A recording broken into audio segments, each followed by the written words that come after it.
Our dirt to doorstep.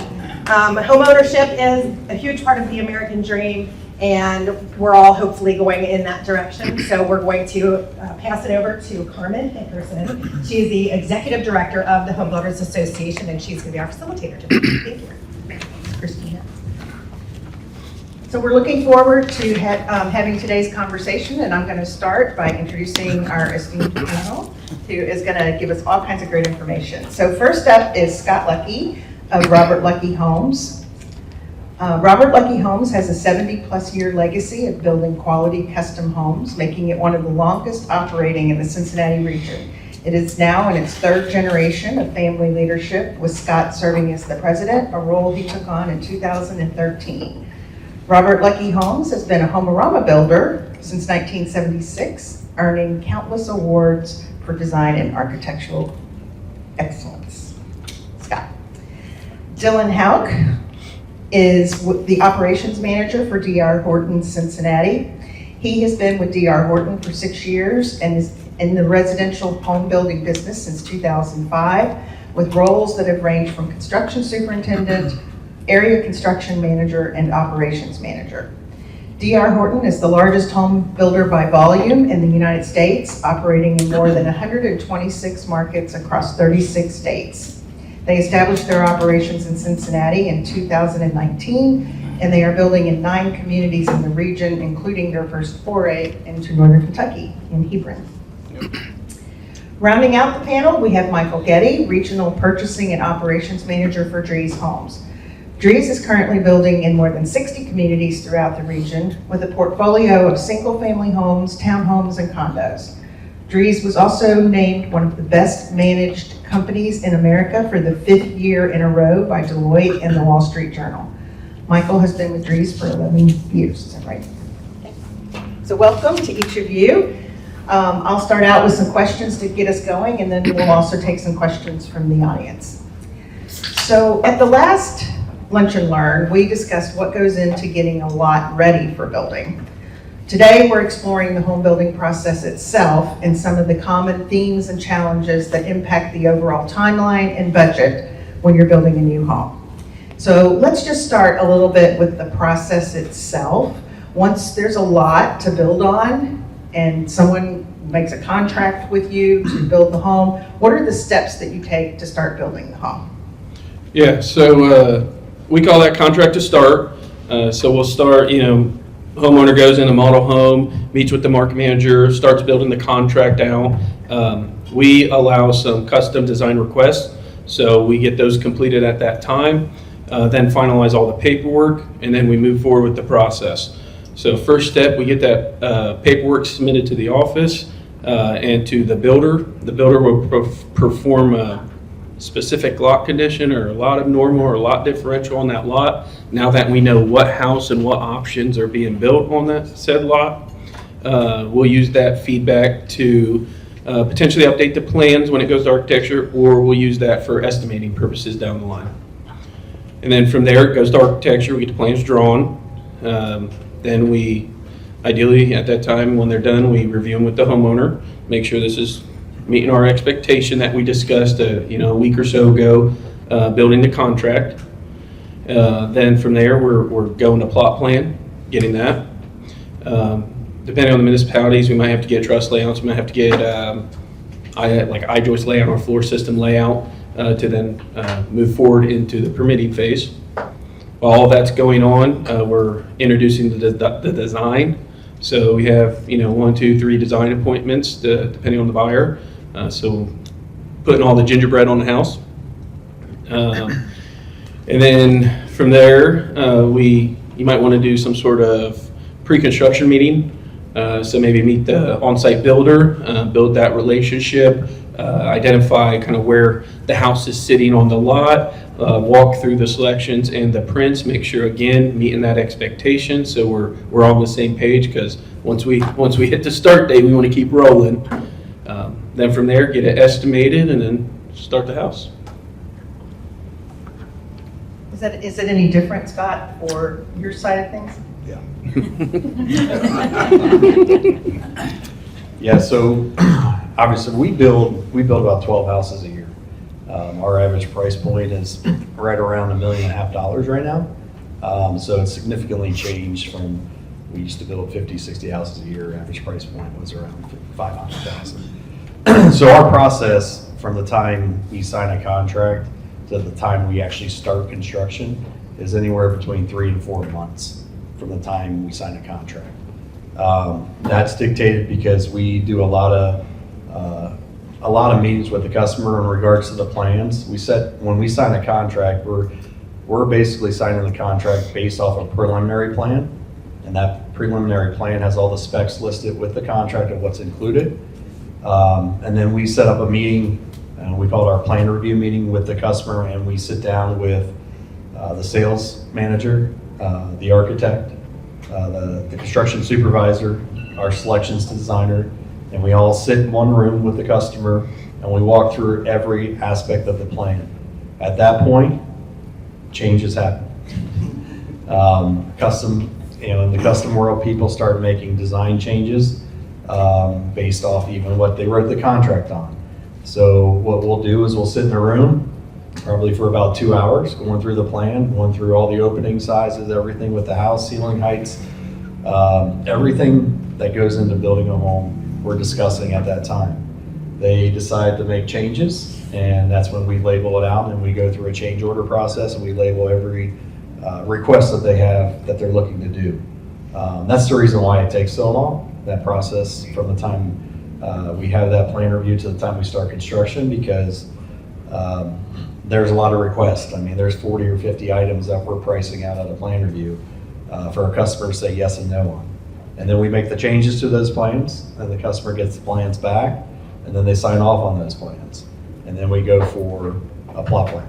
And then they get into selections. And we won't start selections until we have a plan to work from. The selections time frame, again, it can take a while because there's a lot of detail that go into these houses. And we try not to start houses until we have selections signed off. That's very difficult to do in a custom world because people are eager to get the house going. And so a lot of times we'll end up getting them to sign off on their exterior selections so we can get the process rolling. And then their interior selections are to be completed within 30 days after we start construction.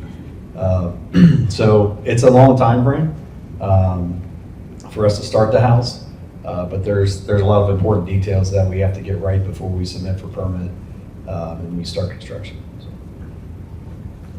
Dillon, did you want to add anything? I mean, a lot of what Mike said is very similar to what we do, but we try to turn things around within 60 days from contract to where we're actually, putting the bucket in the ground. So we give the customer, 7 days on any structural changes and try to really eliminate any change orders so we can get the prints completed, get them in for permit, so we can get the permits back hopefully within 30 days or less, depending on the municipality, so we can get started as quickly as possible. So we try to go really as quickly as we can. We have a certain set of plans per each community that we offer that the customer can pick from, and try to keep options. We have a list of options, but we don't try to keep a large variety of options because it does make the process take a little bit longer. And we try to minimize changes, so that's enables us to build as many houses as we can do per year. So it's about the only difference. So I'm glad you brought up price, Scott, and you talked a little bit about how it's increased, and it's no surprise to anybody in the room that the price of a home has increased. We talked at the last Lunch and Learn about all of the things that go into that, buying the piece of land, getting it ready to develop on, all of the zoning and permitting and regulations and how that impacts cost. And the NAHB just released some new data. The sheet that you guys have in front of you is based on last year's data. They haven't put out a new one of them yet, but they released the data. And it said that federal, state, and local regulations are adding more than $130,000 to the cost of a new home, $85,000 of which occurs during the construction phase.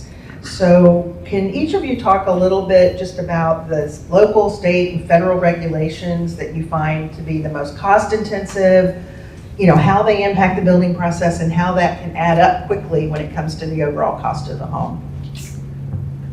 you guys start, you deal with a lot more than the state level. Yeah, obviously, for starters, land costs continue to increase. It's always the cheapest time to buy land is right now because it's going to be more expensive tomorrow.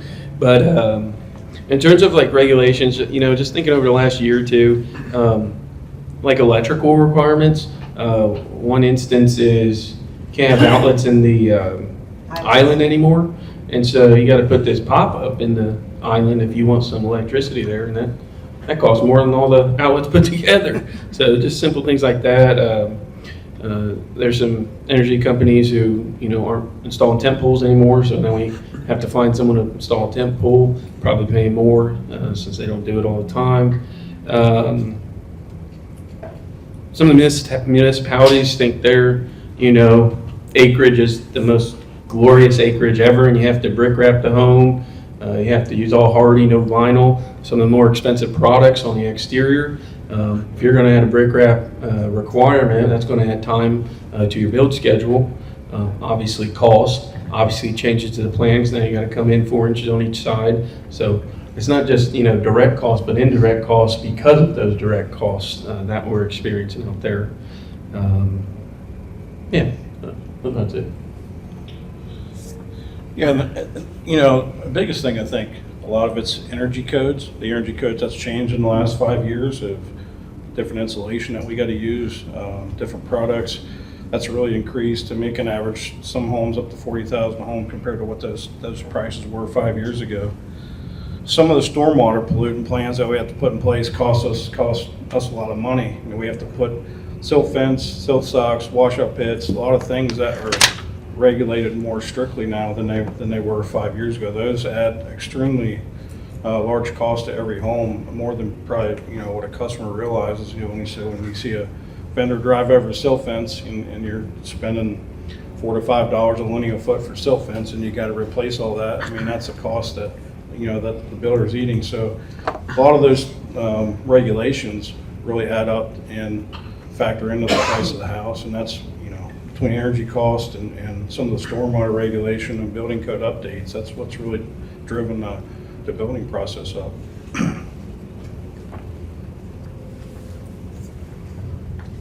Everything they said relates to time as well, and the time involved from the time we actually start building houses and what we have to go through to actually build the house through the municipalities costs. That time costs us money. Most of the time, and I know on your guys' side, and even on the custom side, and we'll get into this a little later, but carrying the construction loan, we carry construction loan for buyers. And so I'm carrying the lot, I'm carrying the land, I'm carrying the build. So the timeliness of getting completion of, or getting permits back adds time. That's dragged out over a long period of time. The time of getting inspections has dragged out. So a lot of those little things add up over a period of time. So, and that costs us significant price changes. And then the design of what we're putting together. A lot of people don't see the changes that they're asking for and what effects that have on the design. So they want, they want in the basements, they don't want any drops in their basement. Well, there's a lot that goes into that for us to not have any drops in their ceiling. They want a flush ceiling with no HVAC that's dropping down at all. Well, we have to do a lot of different engineering, different costs, which takes time and then adds cost to the project. So I'm glad you brought that up, because I recently read something about client choice and changes and last minute changes and how they might affect the build process. And it says a larger kitchen island may seem like a simple change, but then you have to consider lighting placement, electrical requirements, cabinet adjustments, flooring layouts, material selections, installation sequencing, and so on and so on. It says one decision becomes 5, 5 becomes 50, and before long there are thousands of interconnected decisions that must work together to create a new home. So I don't know if you guys want to comment on that, but I would imagine that client changes, client upgrades, design choices all have a big impact on the cost of the home. They do. And so one of the biggest things we have a challenge with is when we meet with contractors or suppliers, and we're pricing out different things that go into the home. We get the pricing back, we do a purchase order, we send the purchase order out, and the expectation is that that's getting ordered. Well, a lot of challenges for suppliers are they're not ordering that material because they're really not installing it until 6 months from now, 7 months from now. And so one of our challenges that we have is making sure that everything's ordered so when we're building a home, we can keep moving. And that's an issue because it's not being ordered at the time. And there's reasons for it. Obviously, suppliers and vendors don't want to order all of this material and be sitting on it for a period of time. And our timeline to complete houses is a long period. But when it comes down to it, what's happening is when we're calling to get these trades in to start completing these projects, they go to order and it's back ordered, or we got to start making changes because they haven't ordered the material and it causes delays. And we see that a lot. That's happening a lot. And so we're trying to get ahead of that by helping out suppliers and vendors by if we need to help purchase the material or do some deposits on that. Try not to, but at the same time, we realize the challenges that go into play for that. But a lot of, when people think that they're changing something small, they don't realize the amount of work that goes in behind it. One thing I make sure that we do in front of all of our customers is I give them, we have like a change order process. And our change order process is, it looks like this. It's a full page of everything that has to be checked off for every change that takes place. You have to make sure that this person knows about it.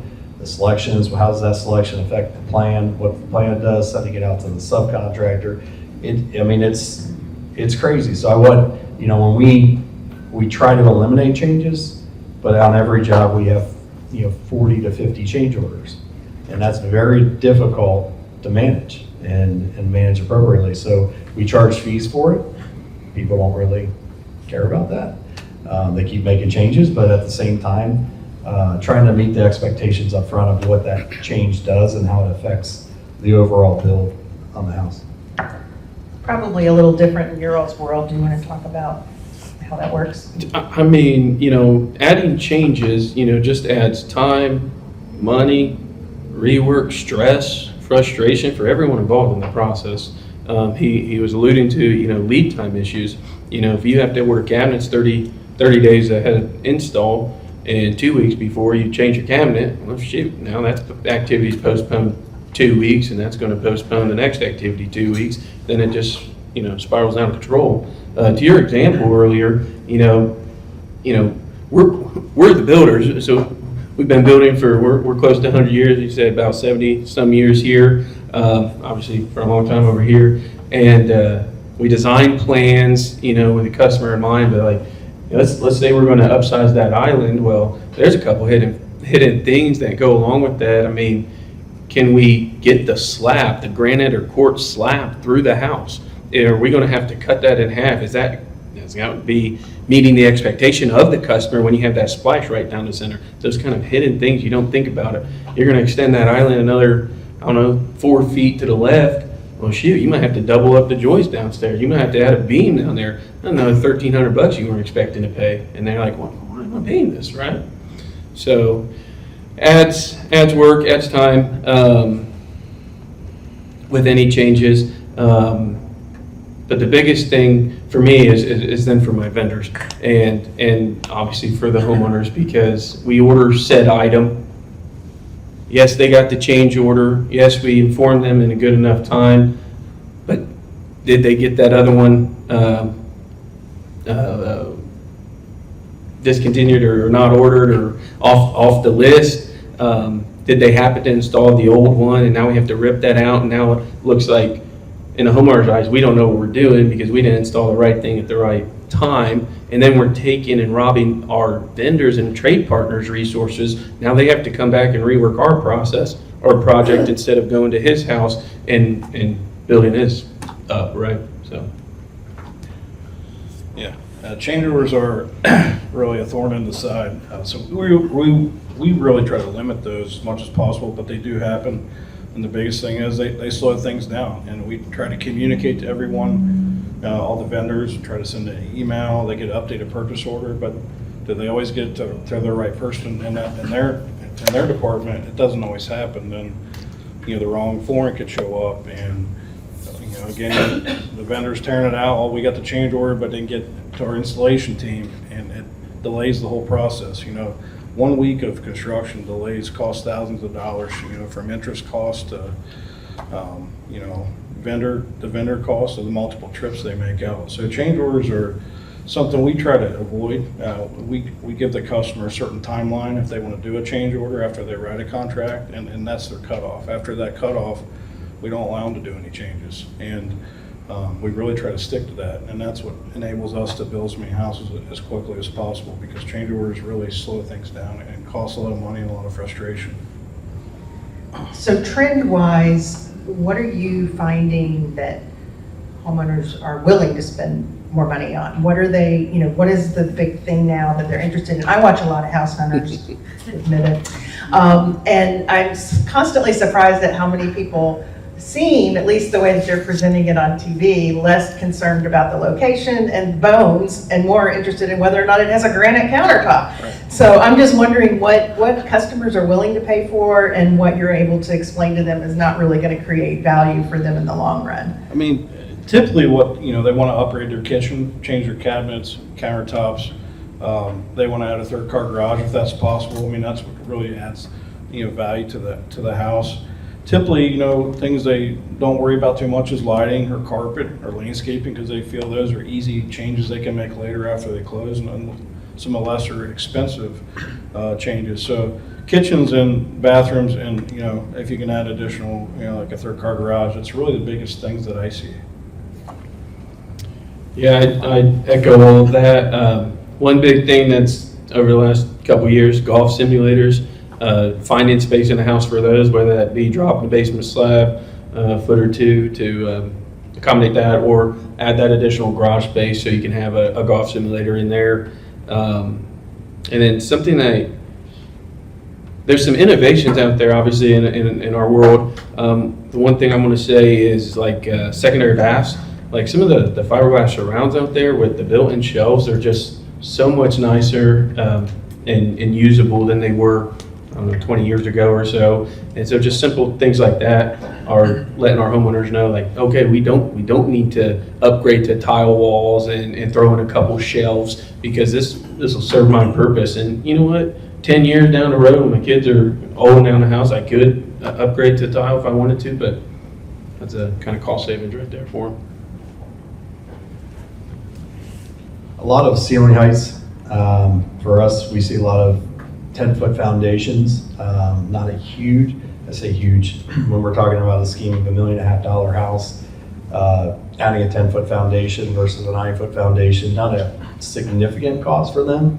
10-foot first floor heights, higher ceilings, 8-foot doors. I can't remember the last house that we did a 6'8" door, because everybody wants taller openings, at least in our houses.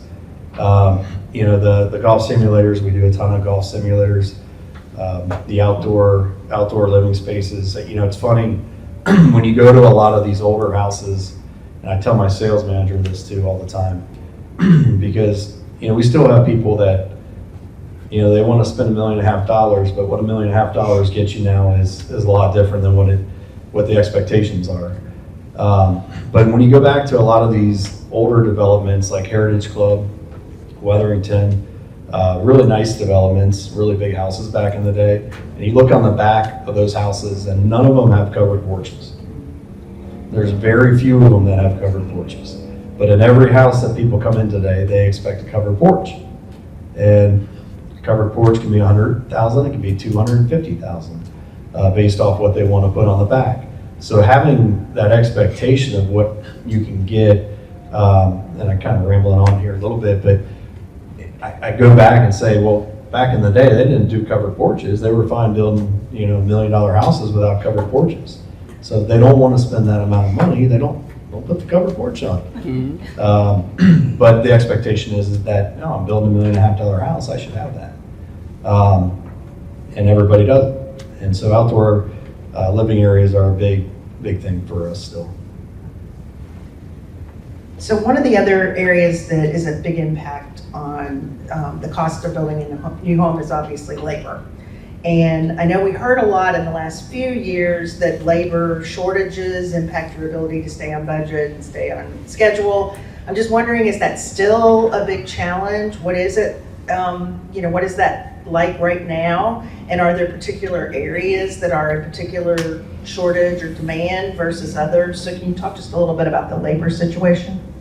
Yeah, for us, it's concrete is a big challenge for us. Skilled concrete finishers, that really delays our time finding the right people to be able to install these beautiful stamped concrete porches and concrete driveways, and that you're not seeing a lot of that.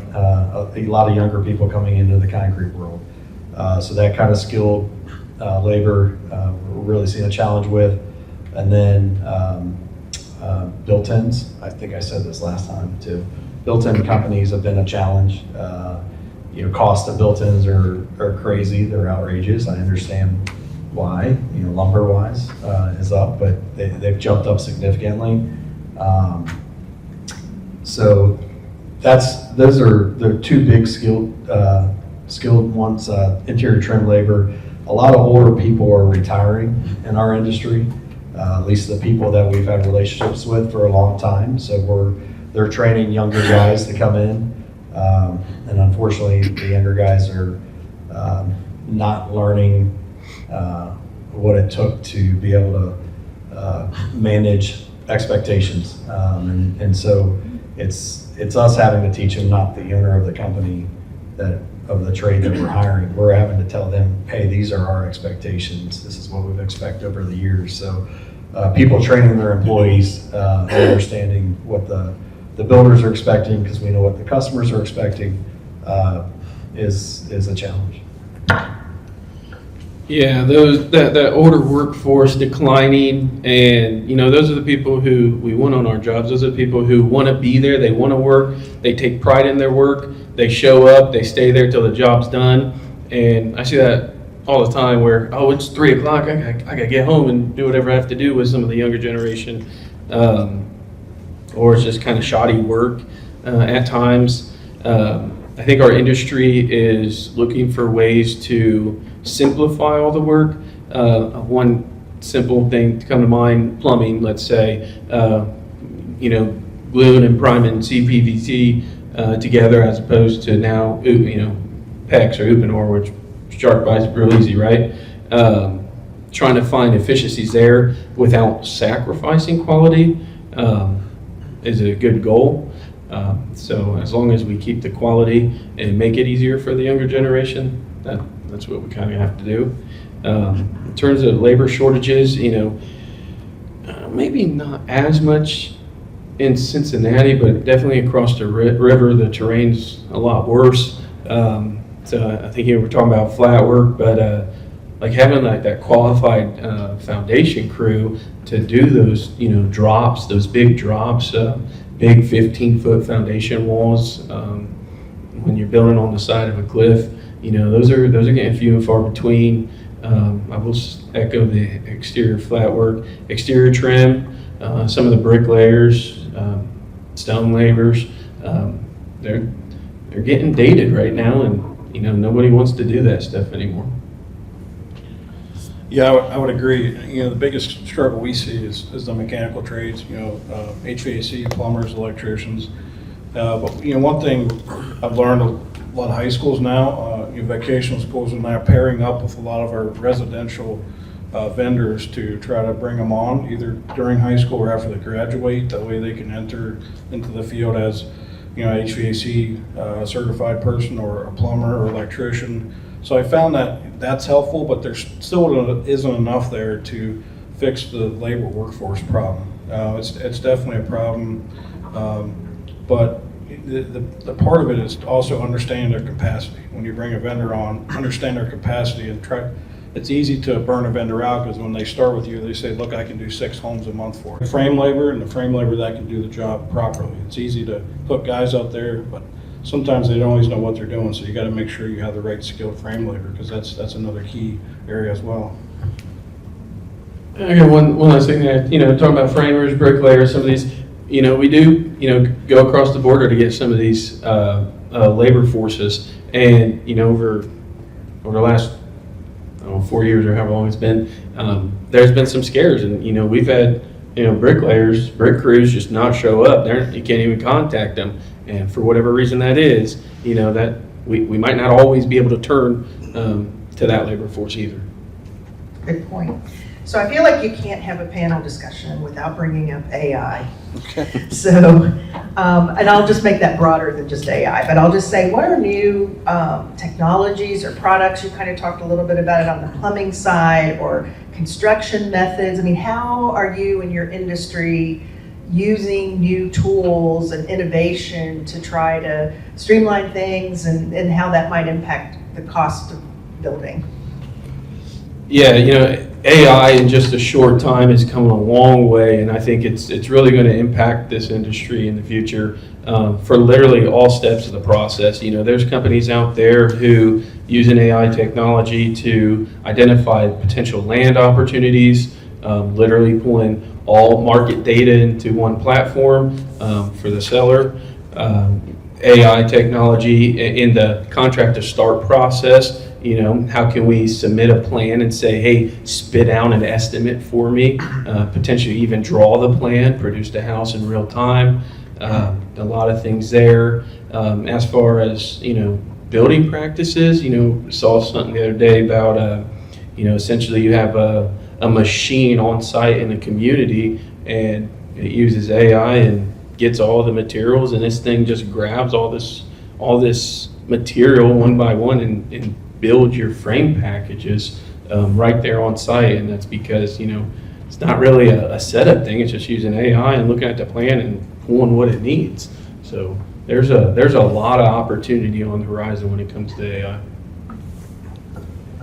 One of the big things that I've seen is the design aspect. On the design side of it, our selections coordinator designs, she kind of sketches out like the fireplace renderings for people and what that looks like, and you can easily take a picture of a hand sketch rendering and then convert it over and show it the brick color or the stone color, and then show me what this is going to look like with all of these, and it produces it.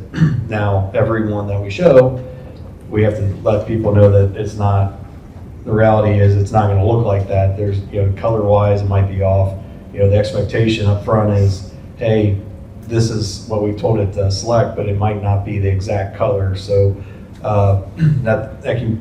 it's good and bad. It kind of gives them a good idea of what it is that we're going to build on the specialty side of it, and what those rooms can look like.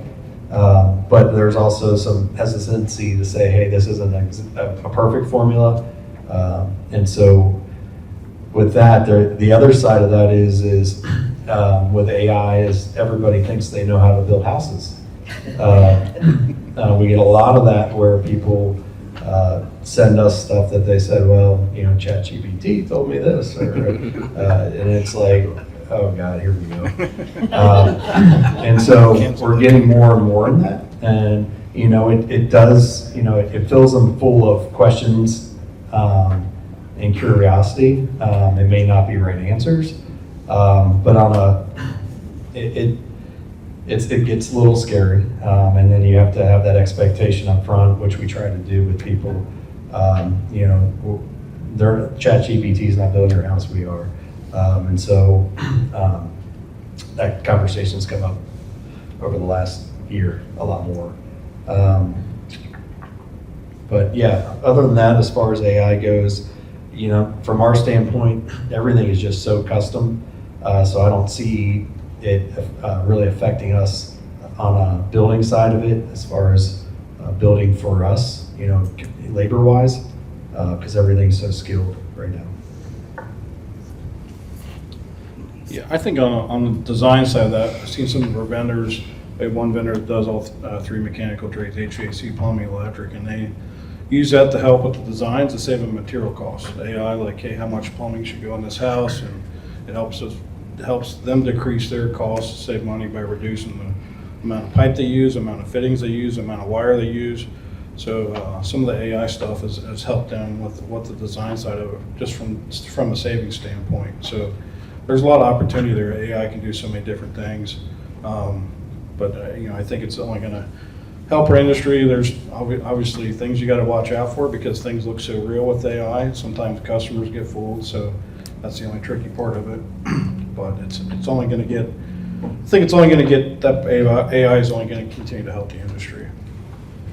So I'm going to ask you one more question before I open it up to see what the audience has. Scott, you mentioned this earlier. Can you talk a little bit about the financing side of new home construction? What's the difference between builder financing and customer financing? What's the pros and cons? And how does that carrying cost you mentioned impact the overall cost? So I would say for right now, it's probably about 50% of the homes that we build, we carry the construction loan. So buyer gives us a deposit, 15% deposit of the total purchase price. And then all they have to do is find an end loan at the very end when we're completed. So once we close on the house, they're working with their bank, with their terms to finance it, get the end loan financing. So that is 50% of it. During that process, we are carrying the construction. So, again, we're controlling the timeline, our timeline of when we're trying to get the house completed. So changes affect that timeline. So we have to, as people make changes, when we go through that process, we have to notify them that timeline might be increased, which is going to make our carrying costs increase. So when they see prices on these changes, we have to reflect those carrying costs in there. On the homes we build, carrying costs could be anywhere from $40,000 to $60,000 that we're building in because we know we're carrying that house. So we may be on a custom side, we might be $40,000 to $60,000 higher than somebody else because they're giving a price that the customers carry the construction on, and the builder's not. And then we do have people who are paying cash. There's probably 15% of the people we build for just pay cash for it, which is easy process, not dealing with banks and having to deal with that process and all the fees that go along with that.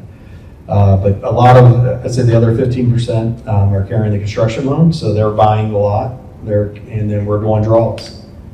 Every 30 days we submit a draw, and then it goes through the bank for approval. Customers got to sign off on it. But sometimes, that can affect us because if the customer's holding up payment on those draws, it could affect us from paying our subs. And so that timeline can draw out. And so my preference is carrying the construction loan, but when we're building $3 million and $4 million houses, that's just not going to happen. I don't really want to be carrying that type of house. But a lot of it has changed. I think there's a lot more people out there, at least in our market, that have a lot of cash and they're starting to pay without any bank financing now. So. To add something, in order to streamline, financing, we do have our own finance department, mortgage company, title company, things like that. It just helps streamline the process, make that closing process much more efficient. We're familiar with the requirements needed. Whenever we introduce an outside lender, obviously we may not be familiar. We might not have all the documents already printed and ready to go. Might be missing a document, and just the communication barrier. Okay, put a call into them, waiting to hear back from them, as opposed to walking down the hall to our own company. So being able to streamline that really helps. Yeah, and nice part out with the builder financing, we do rate buy downs to really help the process for the buyer. If the customer's getting their own financing, it might be right now over the 6% interest rate mark, and we buy rates down to 4.5, or sometimes they're less than that, depending on what the market's doing. So it really helps the buyer as far as payment wise. When you can get a much cheaper rate, fewer upfront buyer fees. It's another pro. You know, as a builder, you're still retain control of the project since, you know, you are carrying the financing part of it. So there's a lot of pros from the builder financing side, at least from, you know, from D.R. Horton. And majority of our customers, we have our own DHI mortgage company that D.R. Horton owns. Majority of our buyers go through our in-house mortgage company because of the rates that we can offer.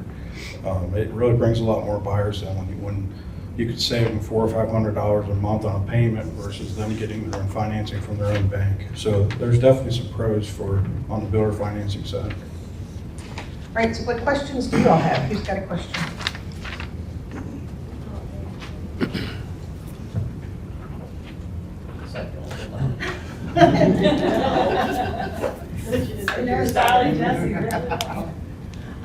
I'm Stephanie. My question, I guess, is from the custom side, because of course with custom comes cost.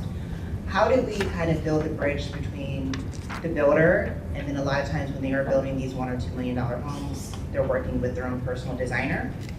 And then there is cost, and there always is, whether they're going to believe it or not, there always is a budget. So how do we kind of build that gap and that relationship between the builder, that designer, and also the supplier? So if they come into Global Tile, they're looking at tile. The designer is always wanting to fix something very expensive.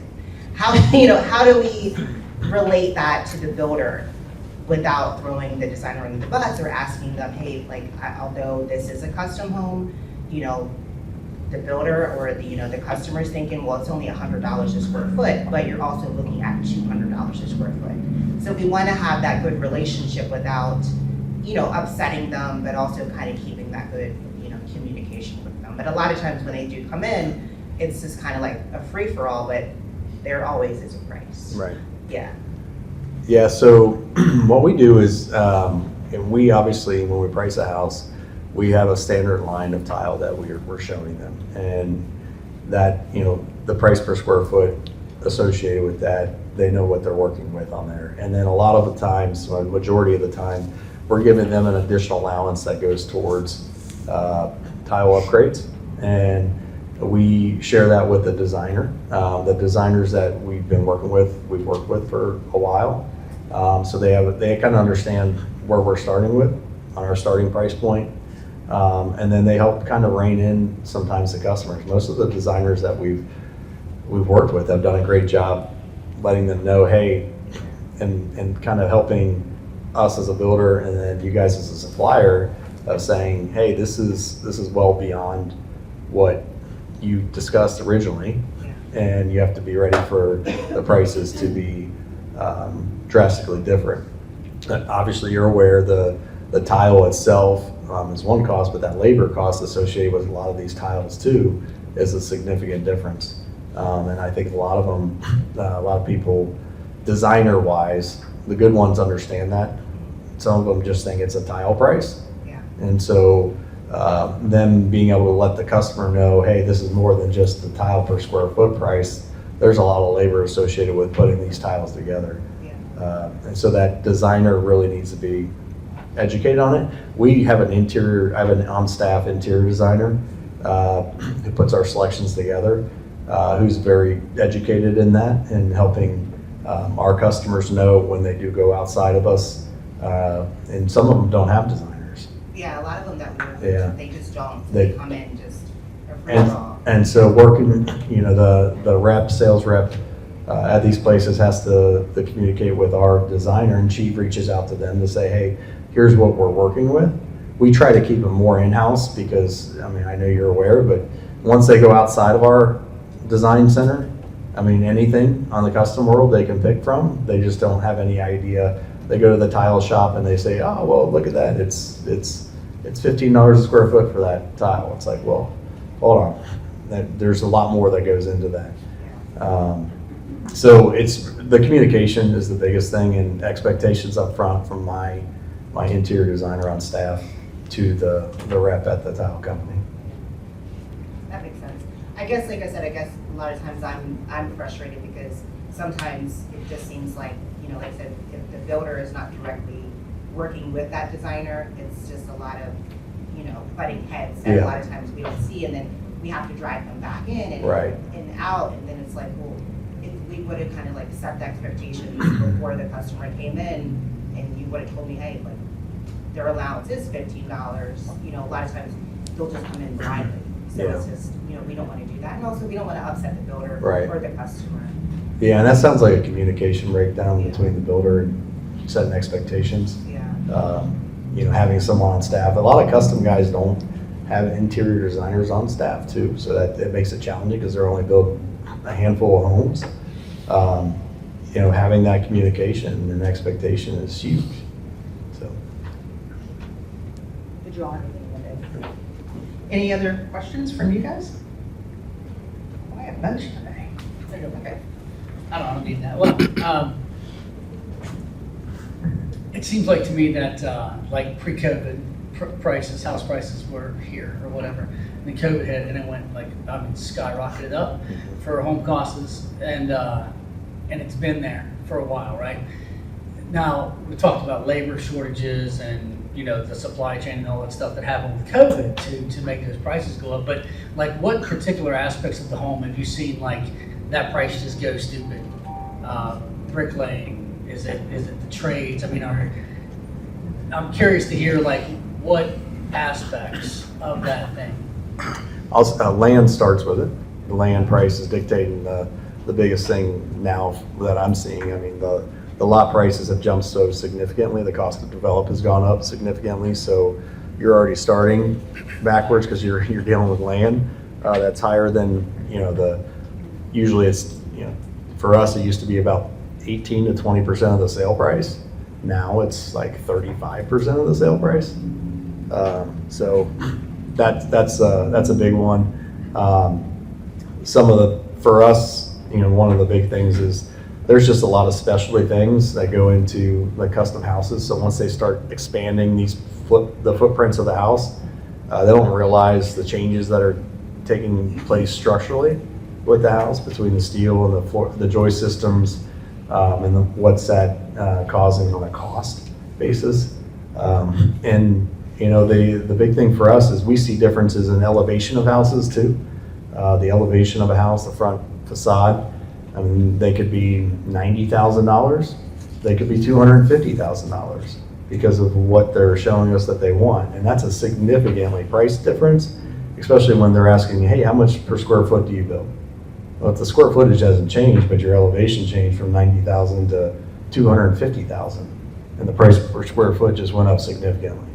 So, and then labor. I mean, labor is a big. I believe labor is the biggest thing for us in our industry that's jumped since COVID.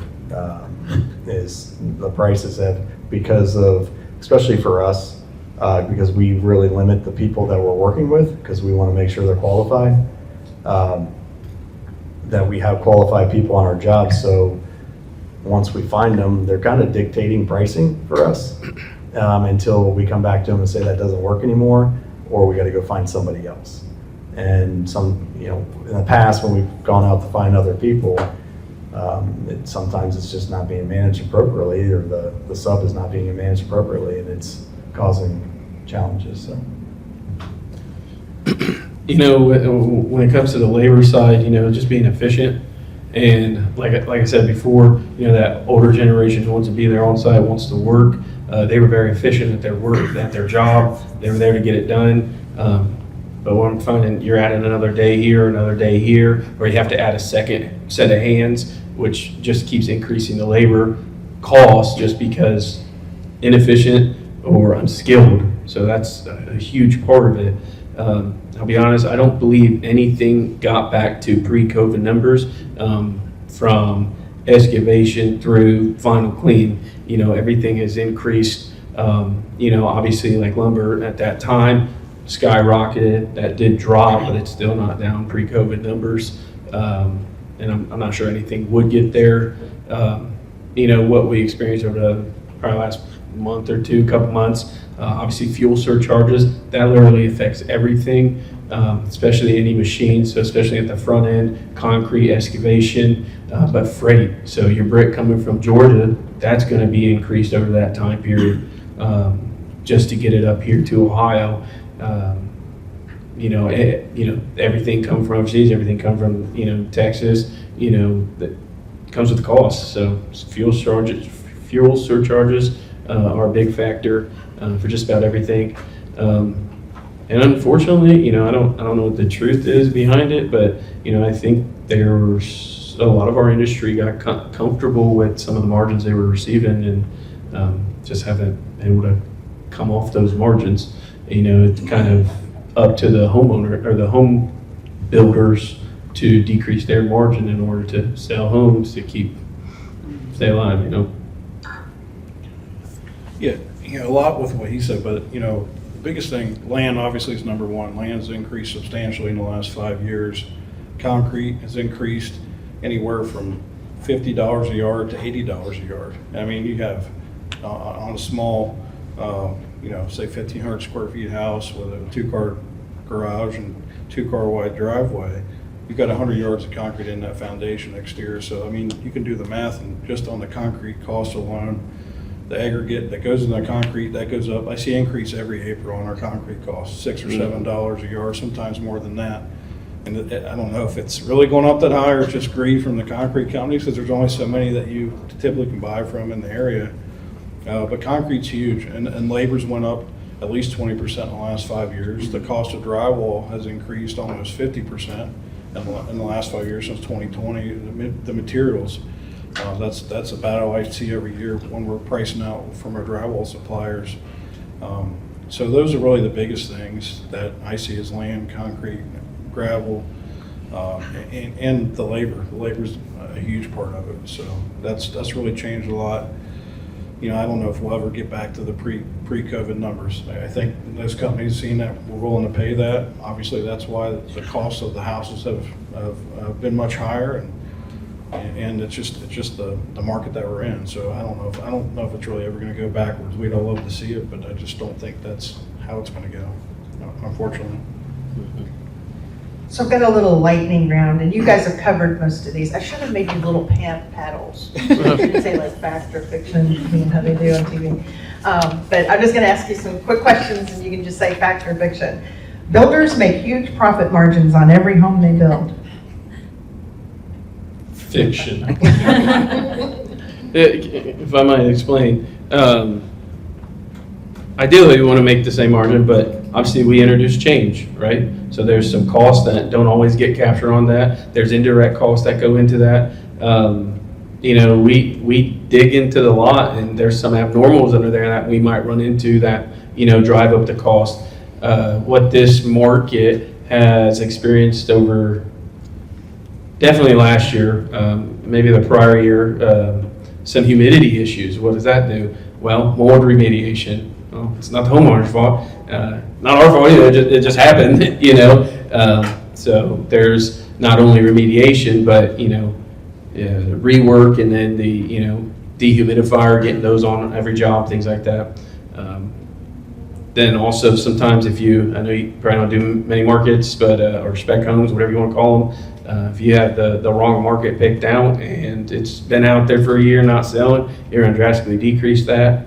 And then what kind of Dillon alluded to was buy downs. So, we were going to make a 20% margin on that, but we bought down 2% of your loans, so now we're making 18%.